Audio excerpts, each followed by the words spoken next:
कोटिशा प्रणाम है मेरी माता सज्जनों, आप सबके चरणों में मेरी असंख्य बार चरण वंदना स्वीकार कीजिएगा। दो शब्द साधक जनों अर्ज करने से पहले, जो साधक यहाँ साधना के लिए आते हैं, इस विश्वास से उन्हें अनुमति दी जाती है कि वे साधना के लिए आ रहे हैं। यहाँ रहने के लिए पूर्व अनुमति की जरूरत है, यहाँ आने के लिए अनुमति की जरूरत नहीं। सार्वजनिक स्थान है, इसके लिए आपको अनुमति लेने की जरूरत नहीं। आने के लिए सत्संग में कोई भी आ सकता है। आप चाहे अहमदाबाद से आए, मुंबई से आए, कहीं से भी आए, इसके लिए अनुमति लेने की जरूरत नहीं। जो कोई ऐसी अनुमति मांगता है, मैं समझता हूं कि यह विशेष बनना चाहता है। मानो मैं हार लेके द्वार पर खड़ा रहूं कि आए, मैं उनका स्वागत करूं।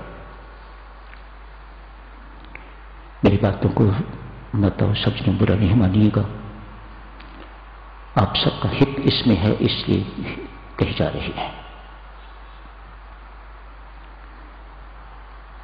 यहां रहना चाहते हैं, उसके लिए पूर्व अनुमति की जरूरत है। अनुमति लेके तो चलिएगा। साधना के लिए आ रहे हैं, मुझे मिलने के लिए नहीं। अनुमति किस लिए है? यहां आके सुबह सत्संग आप अटेंड करेंगे, उसके बाद भजन पाठ करेंगे, जाप कीजिए, ध्यान के लिए बैठिए, स्वाध्याय कीजिए, बार बार ध्यान के लिए बैठिए। ऐसा स्थान कहां मिलेगा जहां जबरदस्ती मन लगता है? लगाना नहीं पड़ता, लगता है। लाभ लेना चाहिए, ना कि ये बिस्तर यहां लगा दिए, सोई मार्केट चले गए, मेरे विश्वास को ठेस ना पहुंचे। ये सिर्फ इसी काम के लिए शुरू किया है, इसी विश्वास पर कि आप आओगे और यहां आके साधना करोगे। बेईमान साधक नहीं चाहिए, बेईमानी न कीजिएगा, बहुत पाप होगा। मेरे विश्वास को ठेस न लगे। जिस काम के लिए आपको अनुमति दी गई है वही कीजिएगा। आप झूठ बोल के अनुमति लेते हैं, यहां आके झूठ पकड़ा जाता है। परमेश्वर के दरबार में किया हुआ पाप अनंत गुना फल देगा आपको।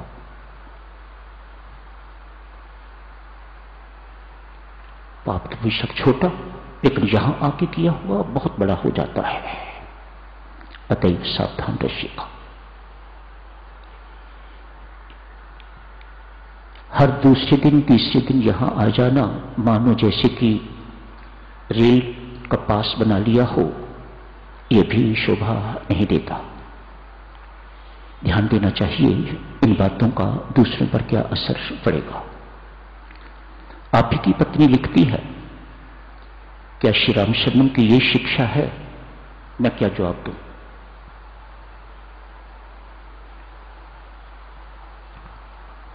रोज सुबह 4, 6, 10 महिला उठती हैं, अमृतवाणी का पाठ चल रहा होता है, मत्था टेकती हैं, अपनी ड्यूटी पर जाती हैं। सच मानिएगा, मैं गदगद हो जाता हूं। बहुत अच्छा लगता है मुझे।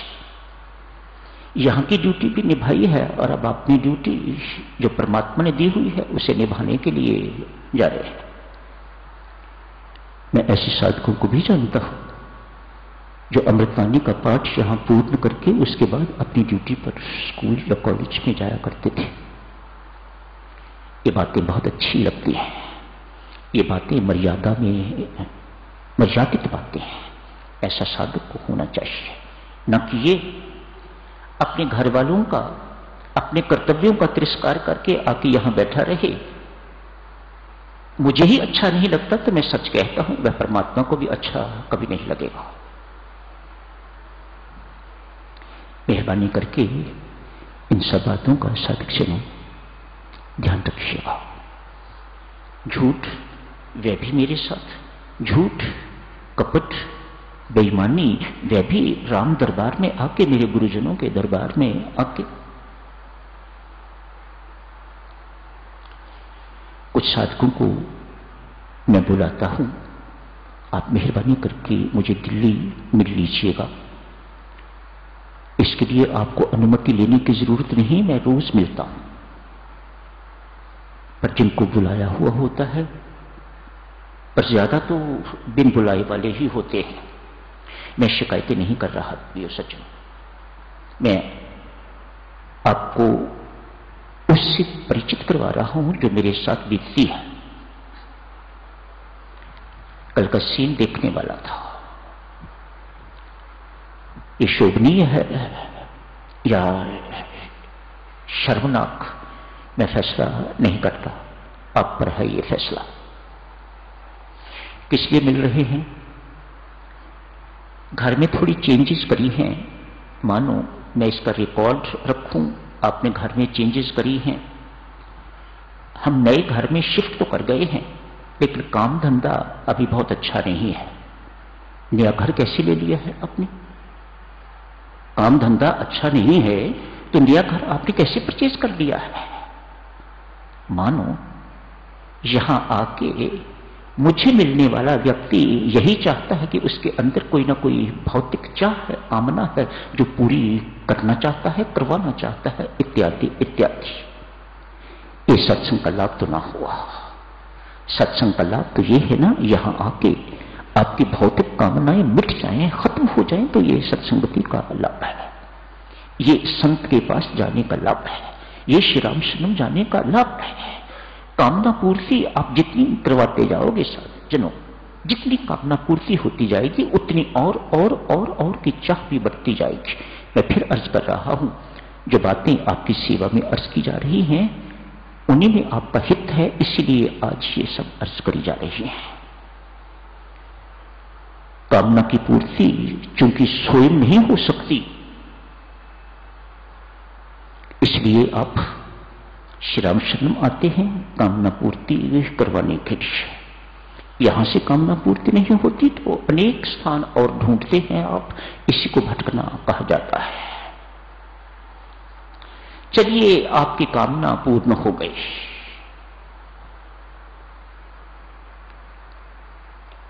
क्या कामना मिट गई, खत्म हो गई और प्राप्ति की चाह जागेगी?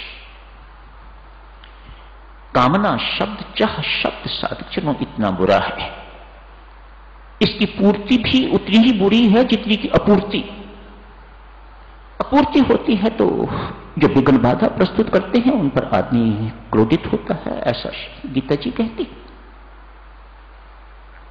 उनके प्रति गुस्सा आता है, मन जलता है भीतर से, हृदय भीतर अच्छा भला शुद्ध हृदय जलने लग जाता है। यदि आपके मन की नहीं होती तो मन की होना ही तो चाहे ना, ऐसा हो, ऐसा मैं चाहती हूं, ऐसा मैं चाहता हूं ये मेरे साथ हो। किसी संत ने बहुत सुंदर कहा है इस शब्द चाह, च हो चाह, इसमें से च अक्षर निकाल दो तो शेष बचती है आह। मानो चाह होगी तो आह भी होगी ही होगी। ऐसा घृणित शब्द, ऐसा गंदा शब्द है ये चाह। काश कोई और साधन होता इस चाह को मारने का, जिसमें बस जाए राम सुनाम होवे वह जन पूर्ण काम। एक ही साधन है, सत्संगति से चाह मिटेगी, मरेगी, और फिर जिसकी चाह मिट जाती है वह शहंशाहों का शहंशाह हो जाता है। संत महात्मा कहते हैं ना, चाह मुई चिंता मिटी मनुआ बेपरवाह, जाको कुछ नहीं चाहिए सो ही शहंशाह। और कहते हैं संत, जिसको कुछ नहीं चाहिए वह भगवान, भगवान ने कहां पहुंचा दिया इंसान को, जिसे कुछ नहीं चाहिए वह भगवान। आप हो तो इंसान, लेकिन चूंकि आपको कुछ नहीं चाहिए, आपकी कोई अपेक्षा नहीं है, नो एक्सपेक्टेशंस, अनावश्यक जरूरतें नहीं हैं आपकी, अनावश्यक ऐसी जरूरतें आपकी नहीं है, तो भगवान कहते हैं वह बंदा भगवान है।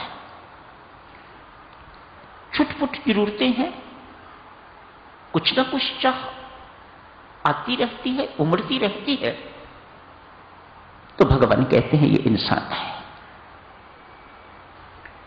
जिसकी चाह मिट गई वह भगवान, जिसकी चाह थोड़ी थोड़ी है वह इंसान है, जिसके अंदर ढेर सारी चाहें वह हैवान है, पशु। हैवान उर्दू का शब्द पशु। और जो हर वक्त इन चाह और कामनाओं में ही रमता रहता है वह शैतान। भगवान, इंसान, हैवान एवं शैतान, 4 कैटेगरीज में भगवान ने संसार को विभाजित कर लिया, इस चाह के आधार पर, कामना के आधार पर। राम नाम जपने वाले के अंदर भी ये कार्यरत है, उसके अंदर भी चाह, एक्सपेक्टेशंस, अपेक्षाएं इत्यादि चलती रहती हैं। संत महात्मा कहते हैं ऐसा व्यक्ति राम राम जपते हुए भी भीख मांगने वाला कमंडल अपने हाथ में पकड़े हुए है, इसी कमंडल के साथ ही मरेगा। परमेश्वर ने उसे दाता देने वाला बनने की योग्यता प्रदान की। स्वामी जी महाराज जैसे गुरु महाराज दिए, इन द्वारा दिया हुआ गुरु मंत्र, राम नाम का मंत्र दिया, उसके बाद भी यदि साधक भिखारी मरता है तो उससे दुर्भाग्यवान और कौन होगा। ये सब कुछ आपको दिया है कि आप बंधन रहित होके यहां मुक्त जीवन व्यतीत करो और आगे जाके भी मुक्ति के भागी बन। लेकिन आपने तो भिक्षा का पात्र हाथ में पकड़ा हुआ है, एक हाथ में माला भी है, राम राम राम राम राम माला भी चल रही है, और दूसरे हाथ में भिक्षा का पात्र भी है। यहां भी भिखारी का ही जीवन, और फिर आगे जाके आप सोचो कि आपको दाता का या मुक्त जीवन मिल जाएगा, तो ये संभव नहीं है। यहां भी भिखारी तो वहां भी भिखारी। तो साधक सुनो, इस चाह को मारिएगा, राम नाम से बल प्राप्त करके पार्थ इस काम रूपी शत्रु का हनन कर दे। भगवान श्री गीता में पार्थ से कह रहे हैं, पार्थ यदि तू आध्यात्मिक व्यक्ति बनना चाहता है, समान रहना चाहता है, तो दूसरी बात है, मेरा संग पाके, भगवान श्री कह रहे हैं, एक जगत गुरु का संग प्राप्त करके यदि तू आध्यात्मिक जीवन बिताना चाहता है तो काम रूपी शत्रु का हनन कर दे। ये तुझे ज्ञानी नहीं बनने देगा, ये तुझे भक्त नहीं बनने देगा, ये तुझे आध्यात्मिक नहीं बनने देगा। सब कुछ होते हुए भी तू संसारी का संसारी ही रहेगा यदि तेरे अंदर ये काम, कामना, चाह बनी हुई है। तो आगे बढ़ते हैं साधक चलो, बहुत विस्तार से आगे की चर्चा नहीं हो सकेगी, लौटने पर परमेश्वर कृपा करें तो चर्चा होगी। आज बड़ी संक्षिप्त नाम ही बताए जा सकेंगे। आज एक यूनान के महात्मा, यूनानी महात्मा अनेक सारे शिष्यों को साथ बैठे हुए हैं, बैठे हुए हैं। लग रहा है कि जीवन की शाम ढलने वाली है।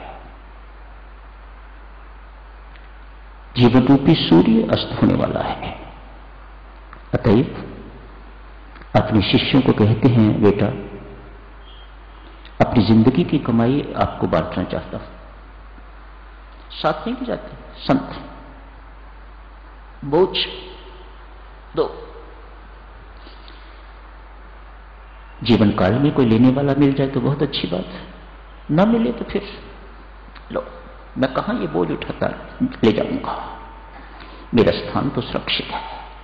आपके किसी काम आए चीजें तो मैं अपना अहोभाग्य मानूंगा।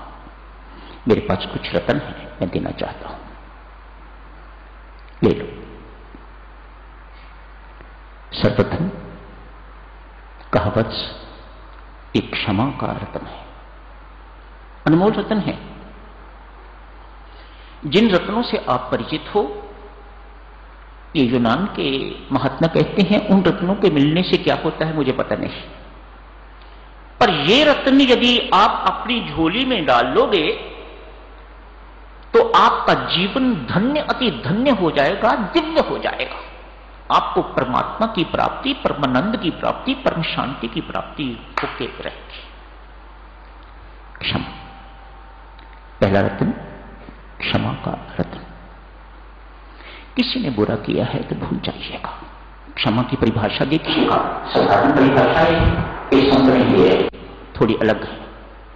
किसी ने आपका बुरा किया है तो उसे भूल जाइएगा। कभी प्रतिकार की भावना मन में ना आए, बदले की भावना मन में ना आए। Forget about it, forget about it, forget and forgive. आप कहते हो ना, फॉरगेट एंड फॉरगिव। दूसरों से क्षमा मांगना, दूसरों को क्षमा करना बड़ा भारी गुण है।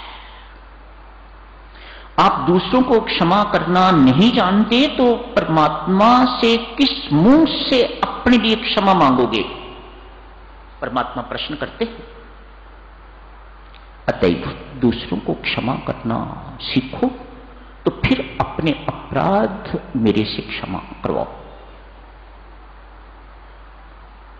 शूरवीरों का गुण है क्षमा मांगना एवं क्षमा करना। प्रकृति क्षमा करना नहीं जानती, ये गुण परमात्मा ने अपने पास रखा हुआ है। लेना चाहते हो तो अप्रोच देखा, बाजार से नहीं मिलता ये गुण।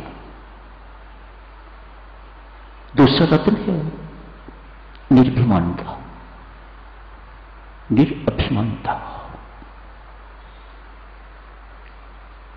कर्तृत्व शून्यता। किसी का भला किया है तो उसे भूल जाना, मैंने किया है ये मैं न आवे। जिंदगी विनम्रता पूर्वक हर एक के आगे हाथ जोड़ने वाला जीवन व्यतीत हो। वाह परमात्मा तेरी वाह, वाह परमात्मा तेरी वाह, वाह परमात्मा तेरी वाह।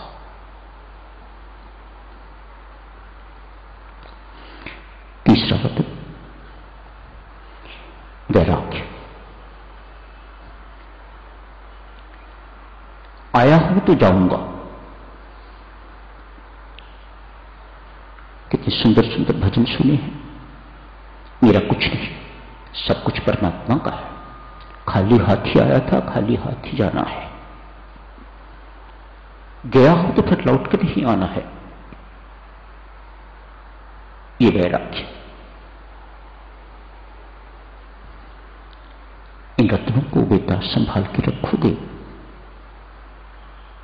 विश्वास का रत्न चौथा रत्न। क्या विश्वास? वह नहीं जो सामान्य हम समझते हैं, परमात्मा में विश्वास, शास्त्र में विश्वास ना। ये संत कहते हैं इस बात पर विश्वास, मेरे कर्मों के सिवा और परमात्मा के विधान के सिवा न मेरा कोई जिंदगी में कुछ कोई बना सकता है, न बिगाड़ सकता है। ये विश्वास।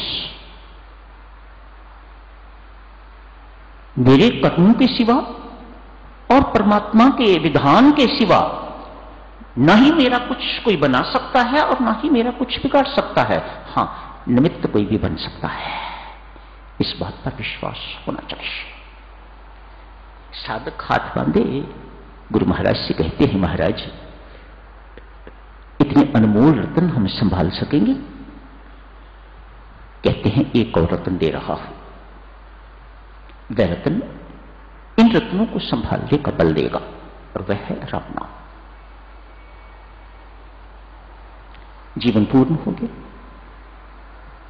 राम नाम की दीक्षा आपके पास है, राम मंत्र आप जपते हो, इससे बल प्राप्त करो तो ये पहले वाले रत्न संभाल सकोगे, इन्हें अपने जीवन में उतार सकोगे, तो जीवन धन्य अति धन्य हो जाएगा, जीवन सफल हो जाएगा, जीवन सार्थक हो जाएगा। समय हो गया है साधकजनों, यही समाप्त करने की इजाजत दीजिएगा। डिटेल्स क्षमा पर, कुछ और गुणों पर कभी फिर परमेश्वर अवसर देंगे तो आपकी सेवा में अर्ज कर दिए जाएंगे। आज यही समाप्त करने की इजाजत दीजिएगा। मानव जन्म अनमोल रे, माटी में ना रोल रे, मानव जन्म अनमोल रे,